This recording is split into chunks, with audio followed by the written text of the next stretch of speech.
Karma to Christ ministries आपका स्वागत करती है। आइए हम परमेश्वर के वचन पर चर्चा करें। आज का वार्तालाप का शीर्षक है पस्त मत बनो।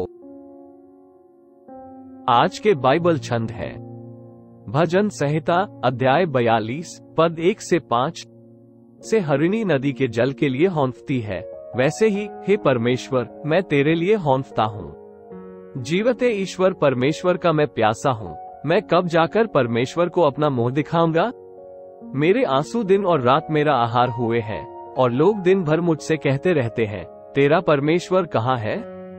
मैं भीड़ के संग जाया करता था। मैं जय जयकार और धन्यवाद के साथ उत्सव करने वाली भीड़ के बीच में परमेश्वर के भवन को धीरे धीरे जाया करता था। ये स्मरण करके मेरा प्राण शोकित हो जाता है। हे मेरे प्राण, तू क्यों गिरा जाता है और तू अंदर ही अंदर क्यों व्याकुल है? परमेश्वर पर आशा लगाए रह, क्योंकि मैं उसके दर्शन से उद्धार पाकर फिर उसका धन्यवाद करूंगा। तथा मत्ती अध्याय 5 पद 6। धन्य है वे जो धर्म के भूखे और प्यासे हैं, क्योंकि वे तृप्त किए जाएंगे। सेवा में कोई भी सबसे बड़ी गलती यह सोच सकता है कि वो यीशु या सुपरमैन से बेहतर है। वे इतनी अधिक जिम्मेदारियां ले लेते हैं कि अंततः उनके पास परमेश्वर के साथ बिताने और अपनी आत्माओं को फिर से भरने के लिए समय नहीं होता है, सिर्फ इसलिए कि वे लीडर या पासबान हैं और भेड़ों के प्रति दया और समर्पण के कारण उन्होंने नहीं कहना नहीं सीखा है। लेकिन यह सही मानसिकता नहीं है, क्योंकि दूसरों की उचित देखभाल करने के लिए आपको ये सुनिश्चित करना होगा कि आपकी भी देखभाल की जाए। यदि आप आध्यात्मिक रूप से कमजोर और शारीरिक रूप से थके हुए हैं, तो आप गलतियां करेंगे और इससे दुनिया को आप और कलीसिया दोनों पर उंगली उठाने का मौका मिलेगा।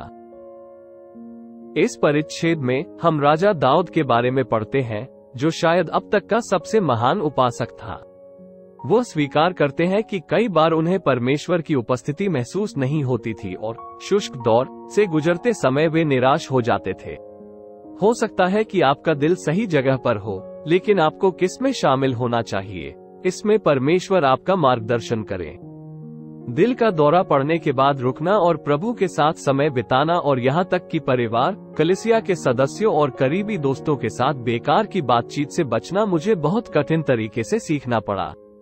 मेरी आत्मा इतनी संवेदनशील थी कि हृदय रोग की घटना के बाद कुछ महीनों तक मैं तेज संगीत के साथ कलीसिया सेवा में बैठने में असमर्थ था, क्योंकि इससे मुझे चिंता होती थी।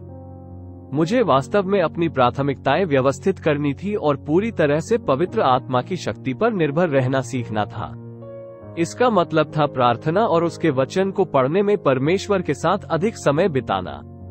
निश्चित रूप से हमारे लिए बिना रुके दौड़ने के कुछ मौसम होते हैं, लेकिन जब परमेश्वर आपसे शांत रहने और उसके लिए अपनी प्यास बुझाने के लिए कहते हैं, तो इसे अनदेखा न करें या बुरा महसूस न करें।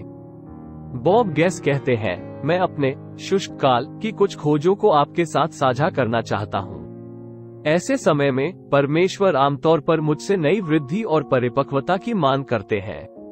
उस स्थान पर मैं अधिक ईमानदार हूँ, मैं और अधिक प्रार्थना करता हूँ और उस तक पहुँचता हूँ, या शायद वो मुझे सिखा रहा है कि मैंने गलत वातावरण में या बहुत अधिक टीवी देखने में बहुत समय बिताया है। कभी कभी परमेश्वर मुझे मंत्रालय के एक ऋतु से दूसरे ऋतु में ले जा रहा है, और अन्य समय में मैं विस्थापित महसूस करता हूँ। उसने मुझे जो कुछ करने के लिए कहा है उसकी अवज्ञा कर रहा हूँ और मैं उसे रोक रहा हूँ। ये भी हो सकता है कि मैं उससे एक बड़े रहस्योद्घाटन के कगार पर हूँ और वह मेरे भीतर एक नई भूख पैदा कर रहा है, इसके लिए नहीं वो मुझे क्या दे सकता है, लेकिन केवल उसके लिए जो वो है। अधिक पहियों का मतलब अधिक गति नहीं है।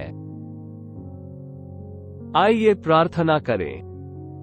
परमेश्वर, आप ज्ञान की आत्मा, शाश्वत आत्मा, पवित्र आत्मा, परम प्रधान की शक्ति है। हमारी सभी जरूरतों को जानने और भूमि की अच्छाइयों से हमें संतुष्ट करने के लिए धन्यवाद।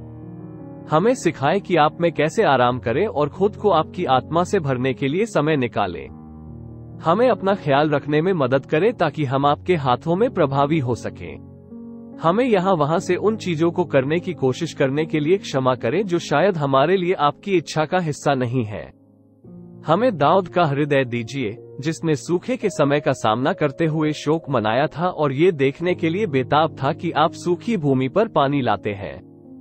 हम घोषणा करते हैं कि हम आज से संतुष्ट होंगे, बढ़ेंगे और वृद्धि देखेंगे।